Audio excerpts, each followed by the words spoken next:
Genesis chapter 14. At the time when Amraphel was king of Shinar, Arioch king of Ellasar, Kedorlaomer king of Elam and Tidal king of Goyim, these kings went to war against Bera, king of Sodom, Birsha king of Gomorrah, Shinab king of Admah, Shemeber king of Zeboyim, and the king of Bela, that is, Zoar. All these latter kings joined forces in the Valley of Siddim, that is, the Dead Sea Valley. For 12 years they had been subject to Kedorlaomer, but in the 13th year they rebelled.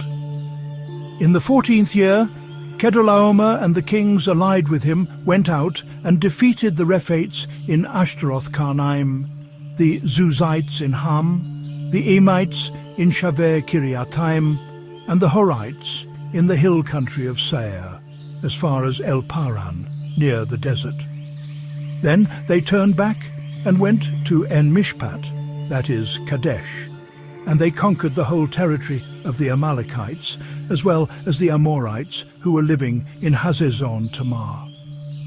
Then the king of Sodom, the king of Gomorrah, the king of Admah, the king of Zeboyim, and the king of Bela, that is, Zoar, marched out and drew up their battle lines in the Valley of Siddim against Kedorlaomer, king of Elam, Tidal king of Goyim, Amraphel king of Shinar, and Arioch king of Ellasar, 4 kings against 5.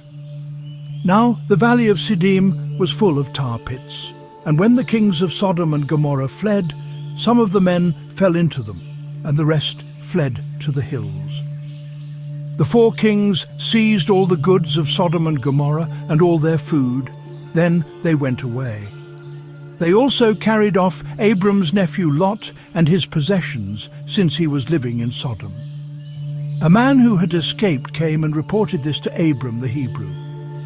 Now Abram was living near the great trees of Mamre the Amorite, a brother of Eshcol and Aner, all of whom were allied with Abram.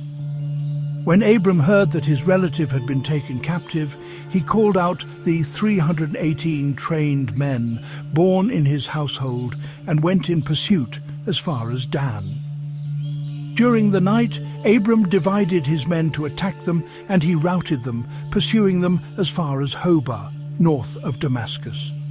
He recovered all the goods and brought back his relative Lot and his possessions, together with the women and the other people.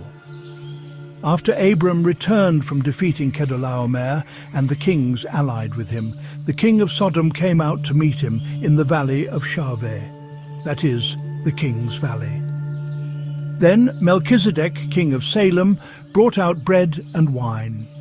He was priest of God Most High, and he blessed Abram, saying, "Blessed be Abram by God Most High, creator of heaven and earth, and praise be to God Most High, who delivered your enemies into your hand." Then Abram gave him 1/10 of everything. The king of Sodom said to Abram, "Give me the people and keep the goods for yourself." But Abram said to the king of Sodom, "With raised hand I have sworn an oath to the Lord, God Most High, creator of heaven and earth, that I will accept nothing belonging to you, not even a thread or the strap of a sandal, so that you will never be able to say, 'I made Abram rich.' I will accept nothing but what my men have eaten, and the share that belongs to the men who went with me, to Aner, Eshcol, and Mamre. Let them have their share,